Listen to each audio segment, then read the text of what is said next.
Kombëtarja e Shqipërisë U17 ka nisur me fitore raundin e dytë të kualifikueseve të kampionatit evropian, duke mposhtur Azerbajxhanin në Elbasan Arena me rezultatin e thellë 4-1. Protagonisti kryesor i takimit ishte Evangelos Gjoka, i cili realizoi një 3 golç, ndërsa sulmuesi shkodran Gabriel Kulla vulosi suksesin e kuqezimve me golin e tij. Shqipëria nisi ndeshjen në sulm dhe gjeti rrugën e rrjetës që në minutën e 7 me Gjokën.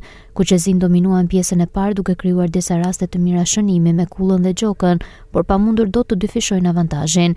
Në fillimin e pjesës së dytë, Azerbajxhani barazoi përkohësisht rezultatin, megjithatë Shqipëria reagoi shpejt dhe riktheu përsi në minutën e 53 sërish me Gjokën. Mesfushori vazhdoi paraqitjen e tij të shkëlqyer duke realizuar edhe golin e tretë personal në minutën e 64, ndërkohë në minutën e 76 sulmuesi shkodran Gabriel Kulla vulosi fitoren me golin e 4. Në fund ndeshja u mbyll me fitoren spektakolare të Shqipërisë me rezultatin 4-1. Për të ndalur tek sulmuesi shkodran Gabriel Kulla, i cili edhe pse vetëm 17 vjeç, është ndërruar në një makineri golash, me instiktet e një bomberi të vërtetë, ai shënoi golin e 4 në këtë triumf të Shqipërisë U17.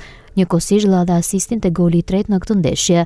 Për Kullën, ky ishte goli i 12 në 13 ndeshjet aktivizuara me kombëtaren e 17 vjeçarëve. Një histori kjo fantastike që e bën shkodranin Kulla një nga talentet më premtues për të ardhmen e sulmit të kombëtares. Këtë sezon Kulla është federuar me ekipin e Sassuolos, me cilin po luan në kampionatin e Serie A të grupmoshës dhe është një nga shënuesit më të mirë edhe aty.